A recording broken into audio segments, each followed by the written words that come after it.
What's up? What's up? NFL Day. Well, at least Thursday it is.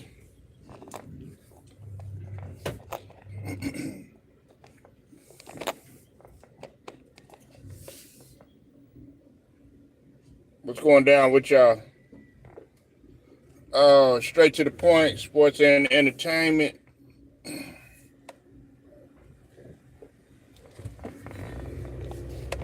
Hope everybody feeling all right.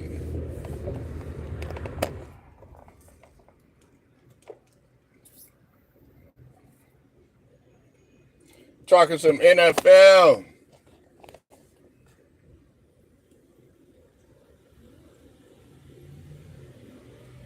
Talking some NFL in the AM. All right, man. Just so y'all can see me. You said black excellence, huh? Black excellence, huh? At least that's what they marketed like. You know damn well they don't give a fuck about us. You know Roger Goodell don't give a shit about us, man. They could care less. They're like, yes, you know what? Let the niggers have their day, all right? You know, just let them have their day. How y'all feeling, man? Nah, the only reason you said black excellence too is because the Packers playing, nigga. Nah, real talk though.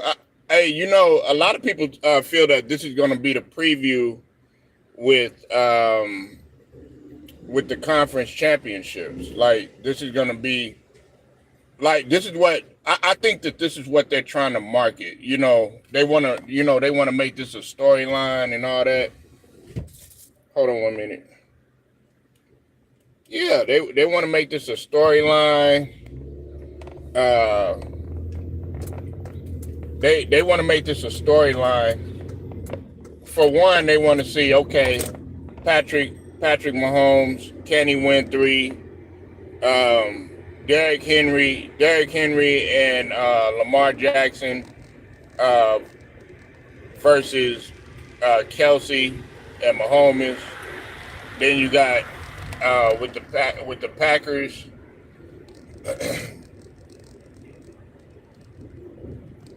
You know, you got Jordan Love. Can he do the unthinkable? You know, they just trying to make a storyline.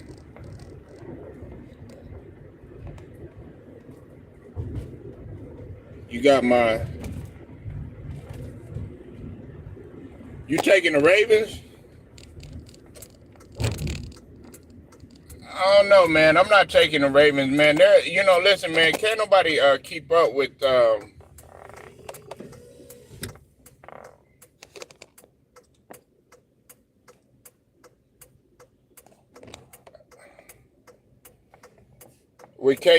listen, man. Can KC win 3? That's the thing.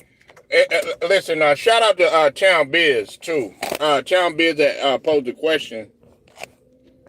He said, can KC? I mean, can Lamar? I mean, Patrick Mahomes. I think the question was, what if he wins 3? If he wins 3, he's in the GOAT conversation. He is, and it's because he'll be one of the teams in history to actually three-peat. I think you said Jordan Love is going to the future and will get a. I believe he will. I like Jordan Love. You know what? You know it's crazy. You know what's crazy, Stephen Green. This is what I believe. I believe C.J. Stroud will get a ring. I believe. I know some people might not think it, but I believe that Lamar Jackson will eventually get a ring.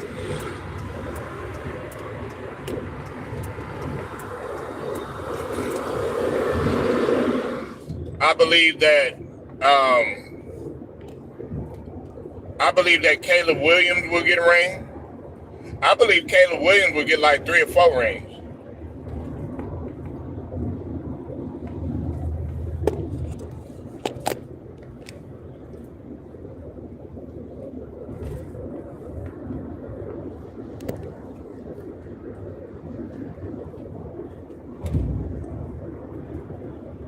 So you think Mahomes is gonna get three straight?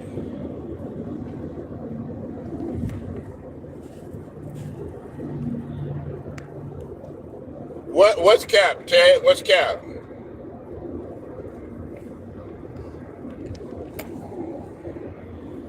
What's cap?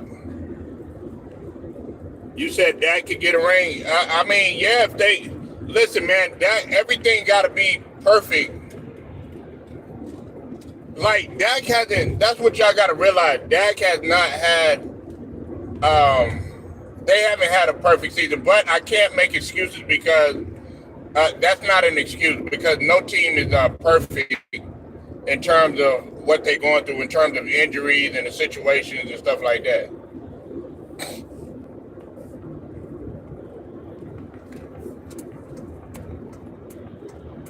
I mean, Lamar Jackson, they had it perfect. They had it perfect. I mean, damn near perfect last season. I forget. I think they had like maybe one or two injuries, but for the most part, they had their full. They had their full roster. And a lot of people are saying you don't have no excuse now, Lamar Jackson. Oh yeah, it was the Packs and the Eagles. I forgot about that. Now, I believe that Jalen Hurts was close. But like Ted said, Jalen Hurts has taken a drop off. Jalen Hurts has taken a drop off, man. You said it won't be easy. Nah, this season is not going to be easy at all because what y'all got to realize is that the AFC, they lost, the 49ers lost Elijah Mitchell for the year. So now they got now they got their hands full when it comes to that. But it's going to be an interesting game. Do I think that I think tonight Kansas City is going to pull it off? I mean, but the big question is can Lamar get his get back? That's what everybody wants to know. Can he get his revenge, man? He's 4-1 against Pat Mahomes, and of course he lost in the conference final to Pat Mahomes. You said teams have figured out Brock Purdy, 49ers. Nah, I don't know about that. Brock Purdy was topping passing or whatever. Nah, Brock Purdy, I got to disagree with you on that. Brock Purdy, I think Brock Purdy has not peaked. He has another level that he could get to. I'm gonna tell you who they're gonna have a hard time figuring out, and he's not a quarterback, he's a receiver. Jamar Chase, they're gonna have a hard time figuring him out. I don't think they'll ever figure him out. I don't think they'll ever figure out Tyreek Hill. As much as I like CeeDee Lamb and starting to like CeeDee Lamb, I think that they figured him out. And I went from quarterbacks to receivers because I think that opinion and back like with Peyton, he was easy to figure out. Like with Tony Romo, he was easy to figure out. You knew all you had to do was get Tony Romo in the red zone or on third down. You know that he really couldn't capitalize in that instance or on the goal line. Yeah, CeeDee Lamb is like I said, CeeDee Lamb does, because you got to understand, CeeDee Lamb struggled with drops, and in the beginning of his career, he struggled with catching the ball in crucial plays. Now that could have been you. I could be wrong, Ted. You know what I'm saying? But like I said, I see it now. Brandon Ayuk, he would be tough to figure out. I'm thinking about receivers right now. Justin Jefferson, he's going to be tough to figure out.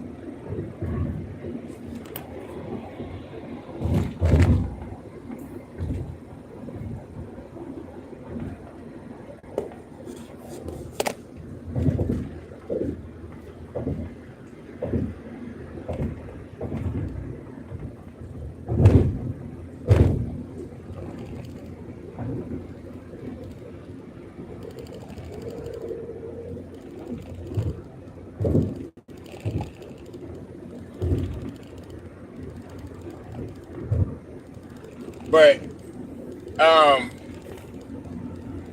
I like this. I think that the Packs are going to win against the Eagles. I know they got Saquon. Hey, for those of y'all that don't know, I love Saquon Barkley, man. That's my guy. I wish I'd have met him, man.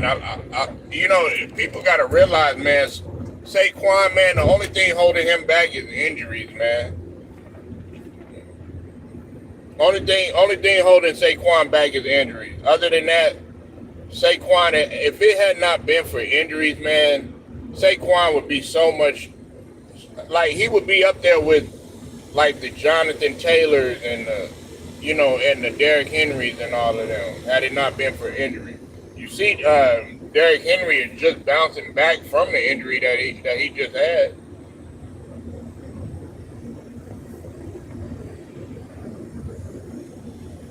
Well, yeah, I mean, I think it was a little bit of both, Ted. I mean, you got to understand, man. Like Saquon was never gonna win in New York. I know New York. They ended up, they got their playoff win or whatever, without Saquon or whatever. But I think it was a better situation. Honestly, I think he's in a better situation now. Like you got to think about it. They were contenders just about a season, 2 seasons ago. The Eagles were. They damn near won the Super Bowl.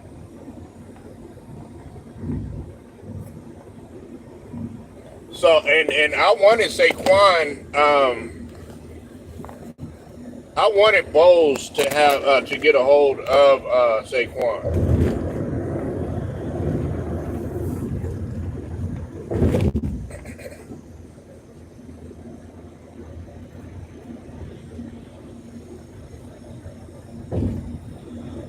But I can understand what you're saying. But it's a matter of Saquon doing his part too. We got to carve it down the middle too, and we got to flip the coin. See, Saquon, he brought a lot on himself in terms of him not staying healthy. You understand what I mean? He got to, you got to do your part too. And see, it was interesting because I was looking at what Charles Woodson. Shout out to Charles Woodson. It was interesting. I was looking at. I think he was on the Stay on Your Pivot with Ryan Clark and all them. And I was looking at his interview that he was saying, and once Charles Woodson had got hurt, because I think he was in his 30s or something like that, his early 30s or something like that. They were like, well, your value is not good anymore. And he kept going to like different places or whatever, and they kept turning him down because his value wasn't good. Well, with Saquon Barkley, like he's lucky that the Eagles took a chance on him, because a lot of people would have been like, you're getting up there in terms of your age, and for running backs, you only have a small window. So they took a chance on him. Hell, Dalvin Cook is lucky that the Cowboys took a chance on him. What's up with it, Alex? I see you in here, man.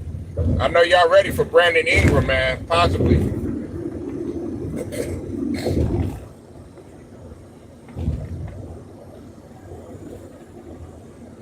Yeah, he did. No, yeah, well, yeah, that's what I'm saying. And listen, he didn't want to see. The thing about it is, and I didn't notice. He said he didn't want to play in Green Bay. He didn't want to play in Green Bay. But guess what? It was a great decision that he made, and guess what? He ended up winning the chip. And of course, getting Pro Bowl and all that other stuff.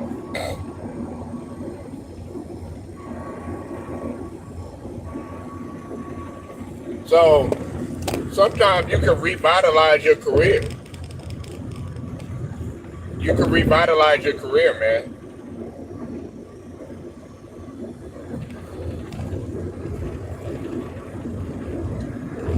And the thing about it is too, like when I look at guys like Saquon Barkley, Dalvin Cook. Dalvin Cook only got hurt what one season, and that was last season. Jonathan, not Jonathan.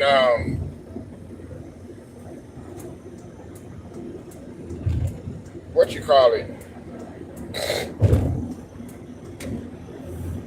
Um, what was it? Damn, who was it that got hurt?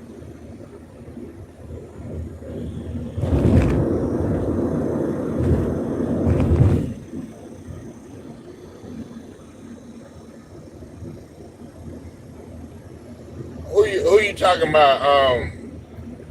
Who you talking about, Chad?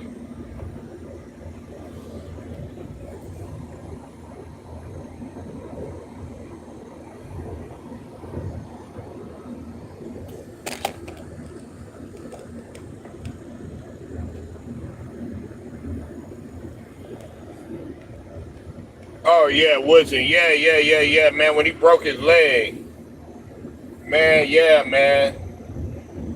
But okay. But I was talking about. Well, thing about it is I was talking about that because he had an injury while he was with when he was with the Raiders. Though I'm talking about when he broke his leg when he was with the Raiders, because you know he broke his leg.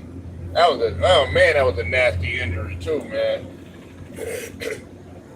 Some of those injuries, man, you don't know they like how bad they are, man, until you actually slow that bitch down. You know what I'm saying? You don't know how bad those injuries are until you slow it down. Because sometimes I'll be like, man, what happened? Like when that shit happened with I think it was Odell Beckham. I was like, well, what happened? And then you had an opportunity to slow that bitch down. Yeah, man. Like I don't even see like something, man. That's why, man. I got like y'all be thinking like uh I look at football one dimensional.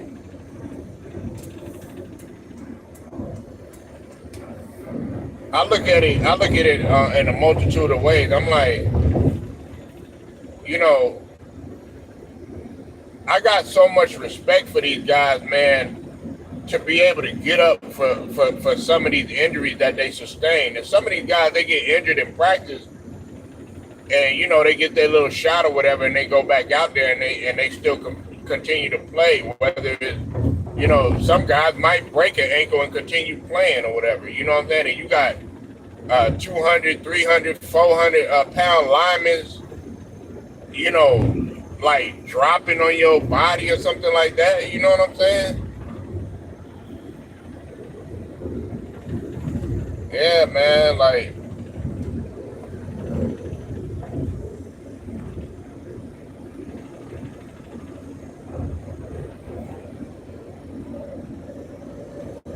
but I want to talk about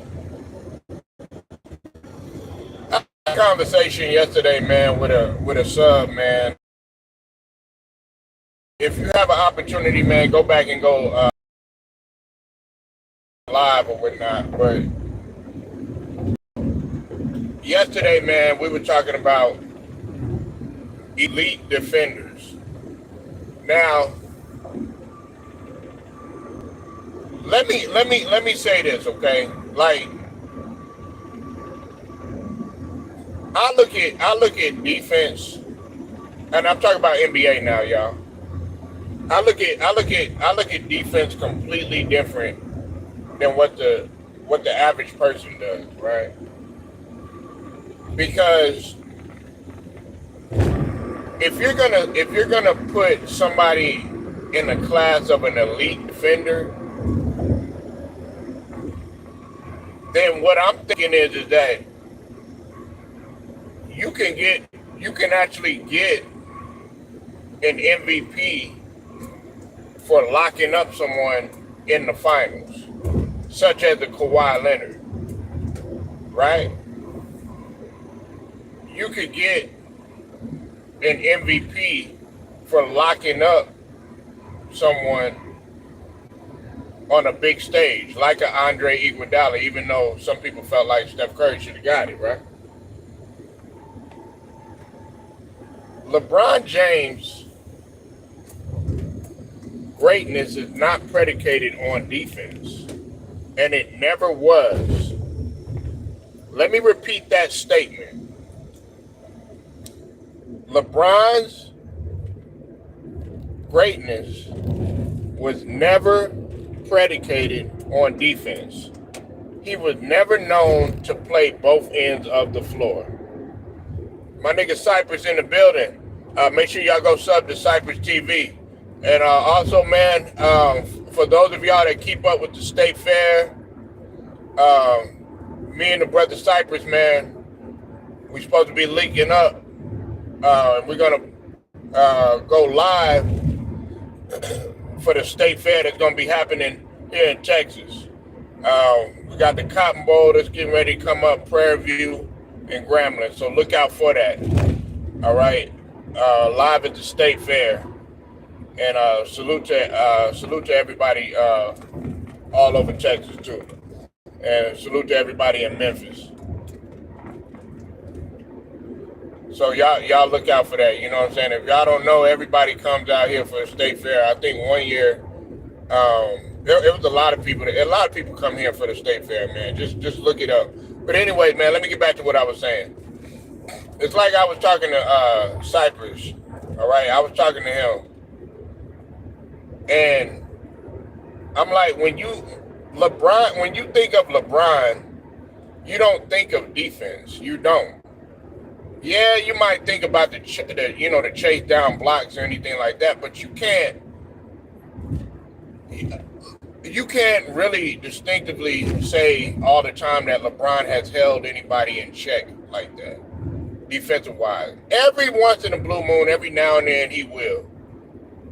But when I think of somebody that's holding somebody in check, giving them problems, getting under their skin psychologically, that's what I'm talking about when we talk about defense. When I think about defense, honestly, when you go and you go Google elite defenders, not good defenders, not okay defenders, not mediocre defenders. I'm talking about elite.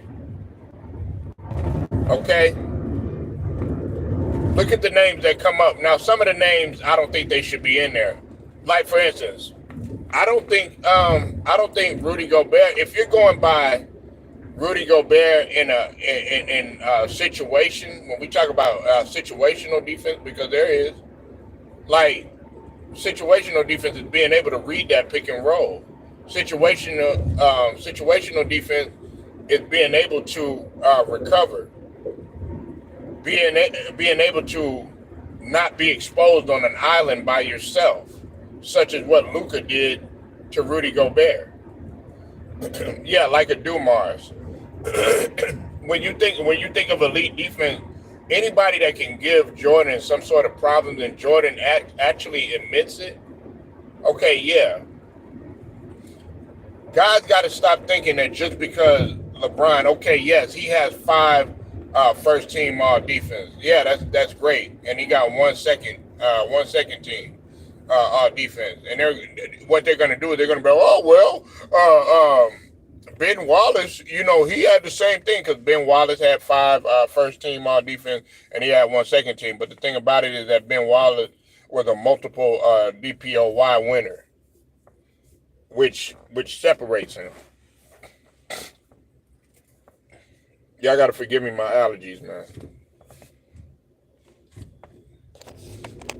It separates him.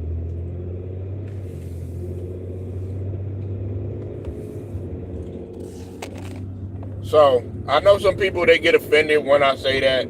LeBron is he's not an elite defender, man. I mean, yeah, you want to bring up the runner-up defense that he had when he was in Miami, but I'll go back to this, and everybody knows this. If it wasn't for guys like Shane Battier, if it wasn't for guys um, that were on that team in Miami, if it wasn't for D Wade, I think D Wade was a pretty good defender. Because D Wade was very dangerous in the passing lane. Now I didn't often see D Wade hold his man. I saw him hold his man in check quite a few times or whatever. I think his effort was a lot better and everything. And D Wade, I think he might have led the league in steals a couple times or whatever. And then he's also D Wade was really fast, so he was able to get back on defense. But when I think about elite defenders, man, I'm gonna think about like a Drew Holiday. I'm gonna think about hell, Victor Wembanyama in his short career in only one season, he's already an elite defender. And guys got to stop thinking that just because a guy gets dunked on, he's trash at defense.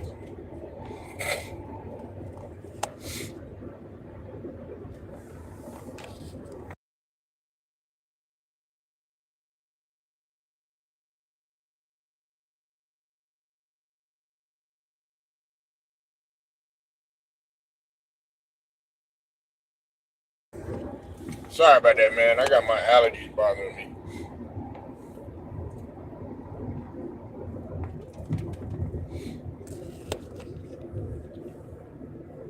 Just because you get dunked on, like I used to think that way. Oh man, Matumbo, he sucks at defense. He's always getting dunked on. Vince Carter dunked on him, Jordan dunked on him, this person dunked on him, that person dunked on him. Not realizing that it's the effort that guy is putting in. Like I always used to see Alonzo Mourning on posters with Shaquille O'Neal, Alonzo Mourning getting dunked on by this person, Alonzo Mourning getting dunked on by that person or whatever, not realizing the type of effort that this guy is getting in, man. You know what I'm saying? So some guys won't even jump, but the fact that person actually jumped and was willing to contest you and willing to meet you at the rim, that says a lot about your mentality. You don't really see a lot of guys like meeting each other at the rim like they used to or whatever. I guess because of, for one, they're afraid that, they're going to end up on whether, a Sports Center highlight or social media or whatever, or be the butt of memes or whatever the case is. Now, granted, LeBron did take that. He did take that charge. He did take that charge when Gershon dunked on him. The Frenchman dunked on him and everything. Who, by the way, is a Sixer.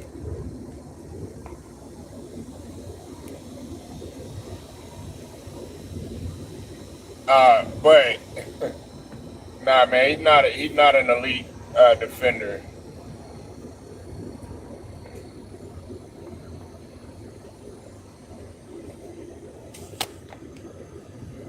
He's not an elite defender. I know some people, they get mad, they get all in their feelings. They talk about, oh yeah, man, well, man, LeBron, man, he be doing all these chase down blocks and everything like that.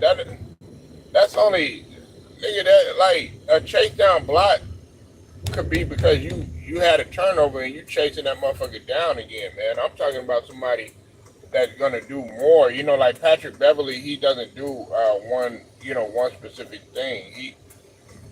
He knows how to close out, man. He knows how to defend a shooter. You know what I'm saying? He could do an array of different things.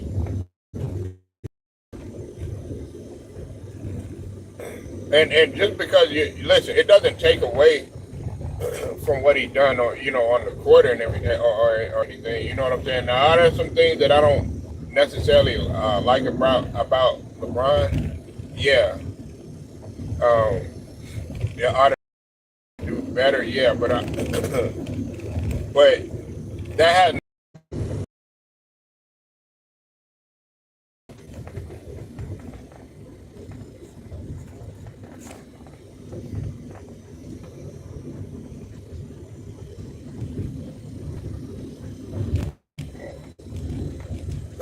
sorry about that. Yesterday, he tried to sit up there and somebody tried to sit up there and try to argue me down, saying that LeBron was such this this great defender, and then he brought up the 2011 finals. Okay, with when it came to him guarding Hakeem Olajuwon, you see that he had received problems.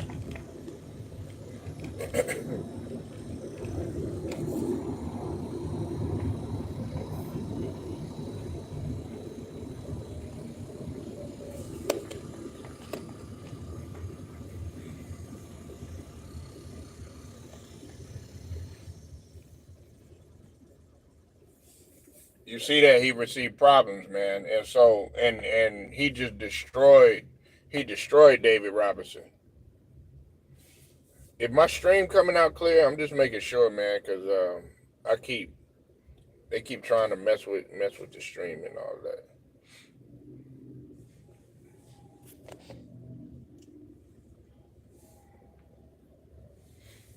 But he's not an elite defender, man. He's not.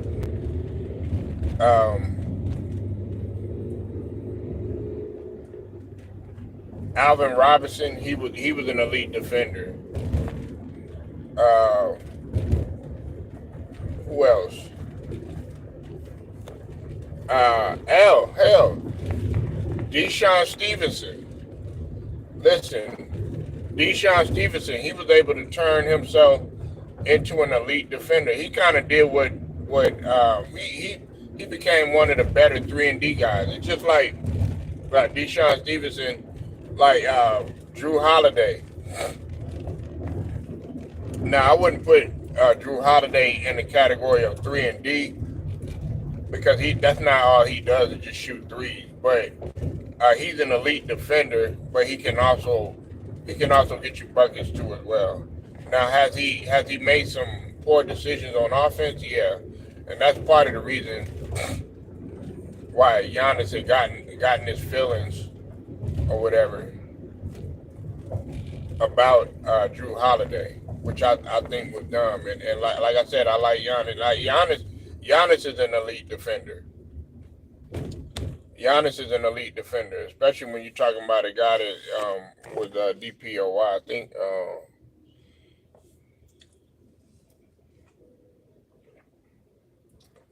he won DPOY and he done what only four guys was able to do. I'm not going to keep mentioning that because I've said that time and time again.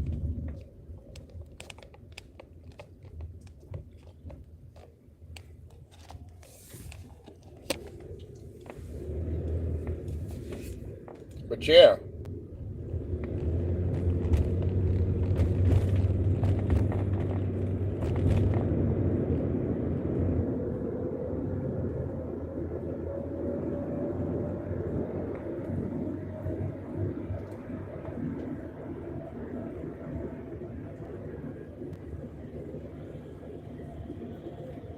but we gotta stop. And a lot of people they're automatically they always say that he should have won the defensive player of the year that season and everything. But I mean, he has an argument. He did improve quite a bit or whatever. But I think that people wanted him to have that defensive player of the year award so bad, just so that he could be in the same class as MJ in terms of, or even a Kobe Bryant, so he can have an extra edge on Kobe Bryant. It's another, just because Kobe Bryant don't have a Defensive Player of the Year award, that doesn't mean that he wasn't an elite defender. And then on top of that, Scottie Pippen, he was an elite defender. Some people would say that Scottie Pippen actually had got a little better than MJ in defense over over a couple of seasons or whatever, because Jordan had got a little bit older and everything, but they were still both elite. But when you think of Scottie Pippen, you do think of an elite defender. But Scottie Pippen never won Defensive Player of the Year. Now, do I think that Scottie Pippen should have won a couple of Defensive Player of the Years? Yes, absolutely.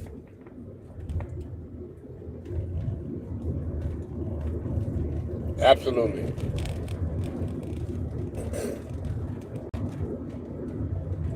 He should have won. But we can't do anything about that now. It's in the books, unfortunately.